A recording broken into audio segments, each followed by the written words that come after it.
Guess what? It's Purim! What's Purim, you ask? Purim is a Jewish holiday in which we celebrate not getting killed. Again! How do you celebrate this Purim thing? How do we celebrate? We celebrate by dressing up and acting like drunken fools. How else would you celebrate? Okay, being serious now. This is my serious face. On Purim, we do dress up and act a bit silly, but we also go to temple and tell the story of Queen Esther, which I'm going to try and tell you now. Let's see how well I do. So once upon a time, there was a kingdom called Shushan, and it was ruled over by a king called Ahasuerus. Don't try saying that name at home. Leave it to the professionals.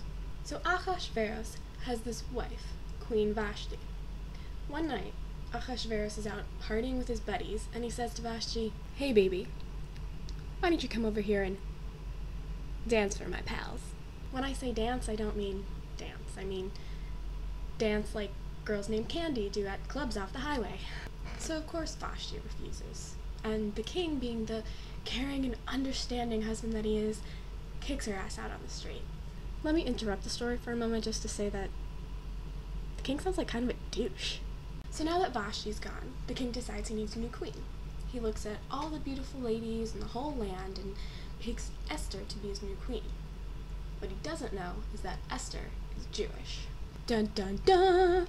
Now, this is where the story gets a little bit complicated, because we're going to move away from Esther and the king and on to Esther's uncle, Mordecai. Mordecai has raised Esther since she was a little girl, so they're pretty close. Mordecai overhears these two guys planning to assassinate the king. So he runs to the palace, warns the king, and saves his life. The king is so grateful, he takes Mordecai out on his royal horse, puts him in his royal robes, and parades him through town. So Mordecai saves the king, Esther's living it up as queen, everything seems great, right? Problem is, the king has this crazy, power-hungry advisor named Haman. Boo!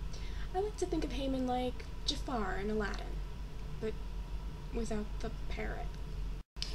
Haman gets so angry and jealous over all the glory and attention that Mordecai's getting, he decides to have Mordecai, who's Jewish, killed, along with all the other Jews in Shushan.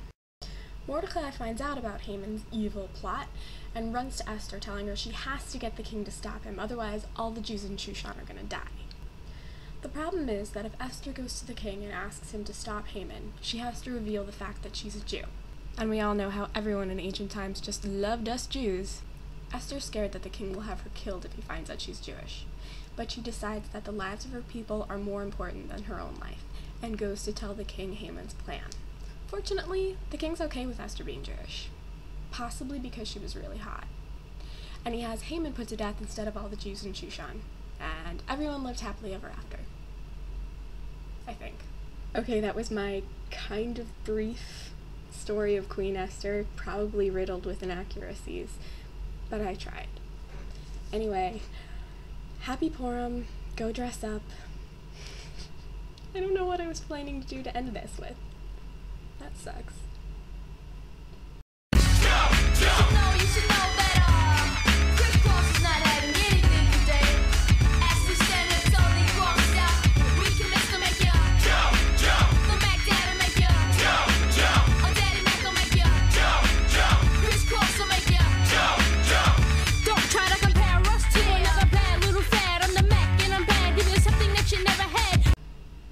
Now when I say dance, I don't mean dance.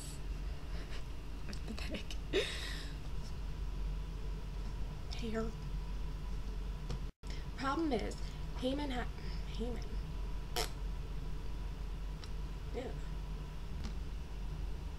This is really confusing.